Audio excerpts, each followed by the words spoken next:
Okay, so here's what happened. I messed up on like 20-something takes, and I kind of just got to the point where I was done.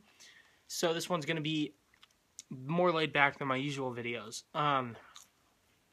So, first, if there's anything I want to say besides the top 10 list, it'll be in the description if I don't say it in this video. Second,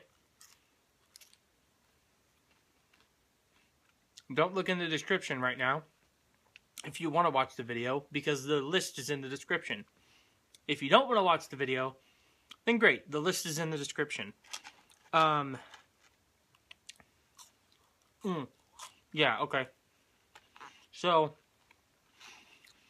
I had a really hard time putting together this list.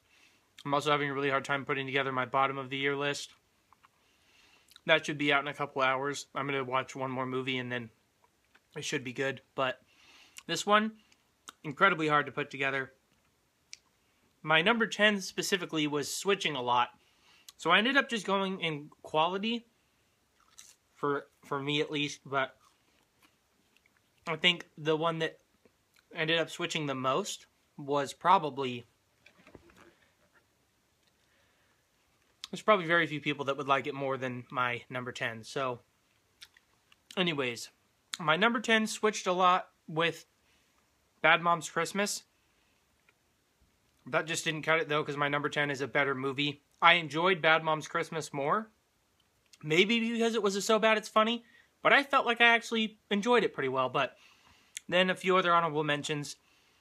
Dunkirk, Goon, Last of the Enforcers, and Happy Death Day. Those all could have been number 10. Not as much of a fight, but they could have been if I hadn't seen, you know, any one of the honorable mentions. If I'd only seen one of them, then it would have. But I've seen that many, so then they're honorable mentions. But now let's get into number 10, which is Good Time. I didn't quite enjoy this as much as Bad Moms Christmas. Like I said, maybe it's because I think it's so bad it's funny, or maybe it's because I actually enjoyed it. I really liked the first one, so I think I actually enjoyed it. But this one is just a better movie. And a lot of it, I think, is just me wanting to see it again, because I haven't seen it since the first time I saw it. But it's pretty good. You know, one of the bad things that happened this year was a lot of movies I would see again or think about more, and I would change my opinions heavily. Like, some of them I loved, and now I don't really like that much. So, this one isn't very strong. Everything after it is strong, especially the top 5 are 100%. So, yeah. You know, it's fine, but I really don't know if I'd still like it on second viewing. But now let's get into the actually really good ones. You know, if I could do a top 9 and not feel weird about it, I would have. And then no honorable mentions at all.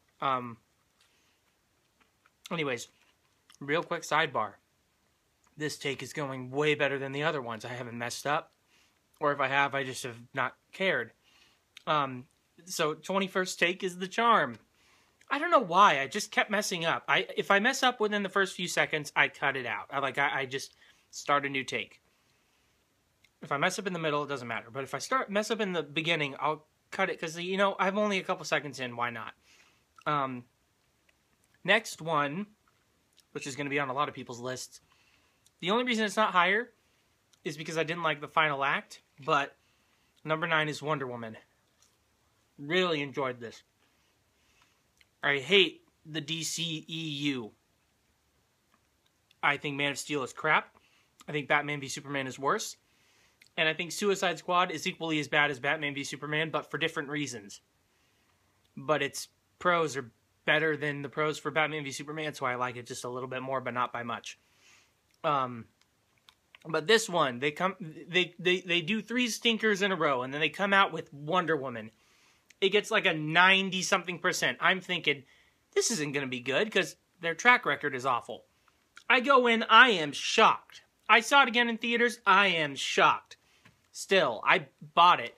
I don't own all of these, by the way, which is why they're not, like, I'm not holding up the Blu-rays or the DVDs. But yeah, really, really good, but I guarantee you've already seen it.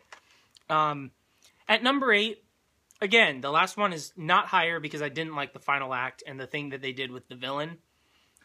So at number 8 is one that I liked all the way through.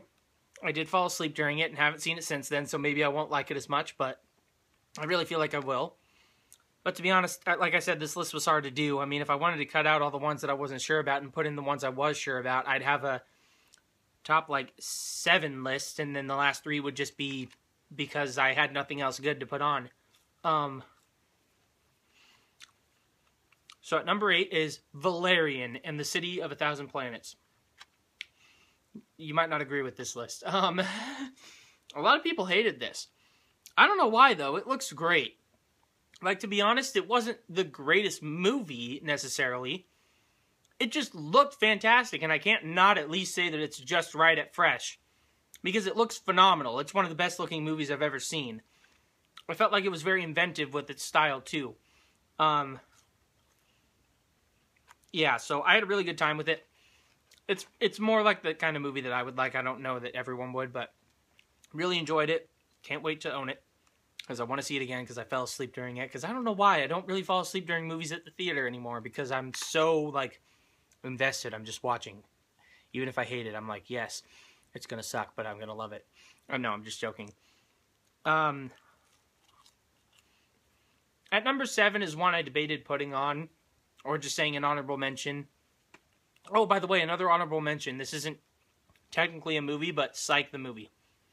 Anyways, at number 7, I thought about saying honorable mention because I'm not sure if it's a 2016 movie or a 2017 movie, but that might have given it away, especially if you watch this channel. Number 7 is Patriots Day.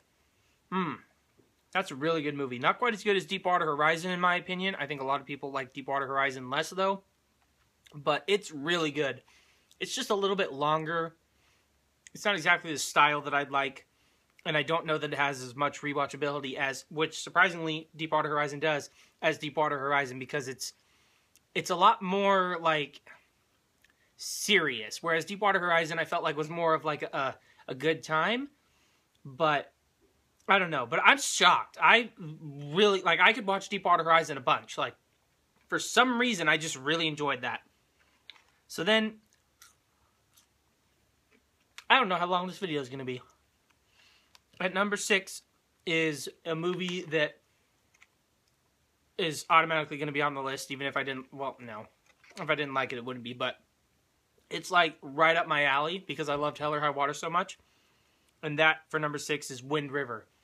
It's not quite as good, well, it's not quite as good of a movie as Hell or High Water, but I really do enjoy it more, because it's more the style that I like. I'm not a huge fan of, Westerns, and I do like heist movies, but it's not exactly a heist movie.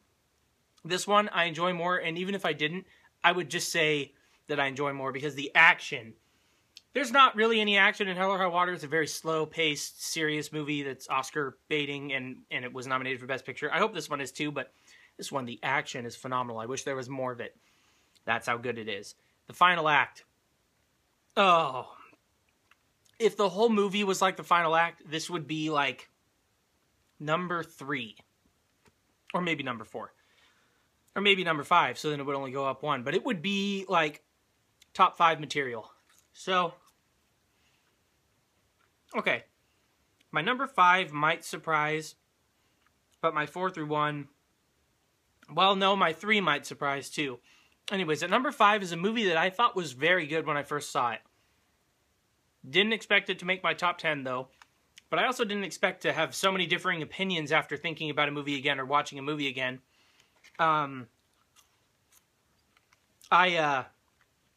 I watched it again a couple days ago because I just like it that much, and it was so much better. And I noticed something, maybe I noticed it and I just forgot, but there was something at the beginning that could have meant, I could have figured out the end from it. It was smart. I call this movie smart because the type of movie that it is, it has no right to be this smart. Number 5 is Before I Fall. I really usually don't like YA movies like this, but this one is unusually clever. Maze Runner is, probably my favorite, but it's not that clever. It's just, really well done, in my opinion. But this one is smart, and I like Oh, God, I think I like it more than... I think it's a better movie than The Maze Runner, but I don't know that I necessarily like it more. Maybe it's just because I've seen it recently that I'm thinking I like it more right now, but... You know, I have to watch that again and really figure it out, because even though I think it's a better movie, I might not enjoy it more. But right now I'm going to say that I enjoy Maze Runner just a bit more because I haven't seen it recently enough to really know for sure, and I did just see this one again recently. So, yeah. At number 4, honestly, there's a lot that I thought were the best of the year that I don't anymore. So it can't really be expected, but I thought it was really good, one of the best of the year, and here it is, ending up on my top 10 list. Is, well, at number 4 is Wonder, not Wonder Woman, Wonder. I almost said Wonder Woman, I think. I don't know. Hopefully that was funny if I did. I love The Perks of Being a Wallflower, one of my favorite movies of all time. I think it's perfect. I may not love it as much as a perfect. There's a lot of movies that I understand are perfect, or at least I think are perfect, and I don't necessarily like as much as a perfect. But coming off of that, and then this actually being good, and I wasn't interested in seeing this at all. I'm shocked that I like it as much as I do. I want to see it again. It's phenomenal. It's not a tearjerker. It's just really like... okay, so it's the opposite of a tearjerker. It's uplifting. It doesn't take this kind of negative plot and make you wring cries out of you, even though I probably wouldn't cry because I don't think I've ever cried at a movie. It's uplifting about it. Okay. Number 5 is, to be honest, probably in my top 3 of movies I want to watch again, over and over again, at least. Number 4 is just a really good movie, but I don't necessarily want to see it that many times, but I do really love it, and I would want to own it. And then number 3 I've seen several times now, and I really like it, but I don't know that I enjoy it as much as number 5 or as number 2 or 1, but number 2 and 1 are just, it's like the top 8. It's like, here's the top 8, and then you go up way higher and it's the top 2. Like, I mean, those two are just way better than any of the rest on the list. But anyways, at number 3 is a movie I didn't like the first time I saw it, but then I saw it again because, I don't know, I wanted to give it a better chance because I really like the writer-director's collaborative show with his friend. Number 3 is Get Out. First time I saw it, I thought it was good, but I think I went in with the wrong expectations because I was expecting a really scary and really funny horror comedy. It's neither of those. It's a thriller. It's a very good thriller. It's very well made. I don't know that it's for everyone, though, and I think I just have an unusually high love for it because I didn't like it at first. But then again, I could be wrong because apparently everyone likes it. I mean, I don't think it's one of the best movies of the... what? I mean, I do, but like I said, number 2 and number 1 are just above everything else. So yeah, then at number 2, this is just one of the greatest movies of all time. I've only seen it twice, but I want to watch it a million times. This is like kind of the Deadpool of this year. It's the Deadpool of this year. That was my favorite movie, and this isn't my favorite movie of the year. Well, it's my favorite movie of the year, but it's not the best movie of the year, and it's just so not as good as number 1 in terms of quality that I had to put it at number 2, but this is the Deadpool of this year. I enjoyed this way more than my number 1, but it's not as good. But man, its enjoyability is right up there with Deadpool. Number 2 is The Babysitter. I usually don't like Netflix stuff, but the last 2 years there's been one Netflix movie a year that I liked. This year it also impressed me with shows, and The Babysitter, I'm not going to say anything else except that it's fucking awesome. I mean, you might not like it though, but if you're at all remotely interested in checking it out, check it out. It's just the second best movie. It's my favorite movie of the year, but it's not the best movie. That's reserved for number 1, which I've never seen anything like this before. I don't like the first one at all whatsoever, but this one is breathtaking. Blade Runner 2049. I'm sorry, I really don't know how anyone can't... like, if anyone hates this, this is one of the first movies that I might genuinely not like you. That's all I'm going to get into, and I don't want this video to go over 15 minutes, so that's it. Thanks for watching, guys. Press that like button if you like the video. Press that subscribe button if you like me. Comment below. Have you seen these? If you have, what you think about them? What's your top 10?